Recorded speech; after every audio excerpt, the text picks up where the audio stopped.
Millie's exit o Emilio and Michael's exit from PBB house. Well, alam na natin wala na yung dalawang competitive na tao sa loob ng bahay, no? Wala na yung strongest na magagaling sa task at yung talagang gusto ng mga tao. Siguro si Ralph na lang yan. Si Ralph, itong si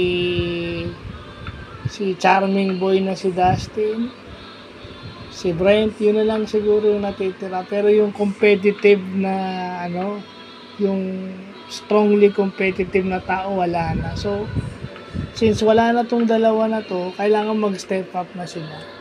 Tsaka si River pa pala.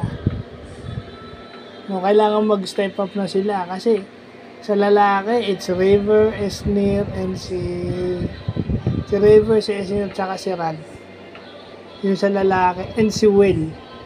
Kaso si Will, hindi kasi masyadong tsaka si Brent eh. Introvert kasi pareho. So, yun. So, yun yung lesson sa paglabas ng Millie. Kailangan mag-step up kayo. Kasi kung yung Millie hindi natin ini-expect na lumabas pero sila yung napalabas, itong mga to, pag hindi to nag-step up, pinag-uusapan naman kasi sa PBB, sino yung gusto? Mukha namang may career itong si Michael at saka si Emilio paglabas.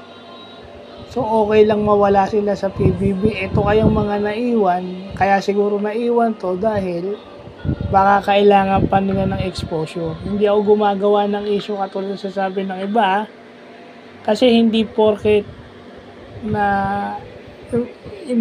maaga ka nag-mature, nag-mature ka all the way. May mga aspeto ng buhay na kailangan mo munang matutunan. And it is being not manipulative of other people. No? Kasi magbabackfire sa iyo yan. At may mga taong masasaktan dahil umaasa na at pangahawakan yung salitang sinasabi mo na kinakain mo sa bandang huli. No, so yun lang, masakit kasi di ba? Kasi Michael Sager is a threat. Threat siya, kaya siguro marami ring nagno-nominate sa kanya kasi maraming threat. Especially the boys, no? Threat 'yon. Kaya kung hindi mag-step up yung sinabi ko, baka maungusan sila si Josh, di ba? Pag hindi nag-step up tong mga to, baka maungusan sila baka maungusan sila ni Josh, baka si Josh pa yung pumasok. Kasi yun yung advantage na wala na si Michael tsaka si Emilio. It's Ralph and yung si Josh.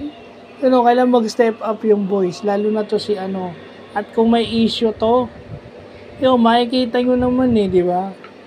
I mean, si Donnie Pangilinan yung guest, pero may separate vlog tayo dyan. So, yun lang, yung pag-exit ng Millie, anong madadala nun sa Pinoy Big Brother. So, yun lang po.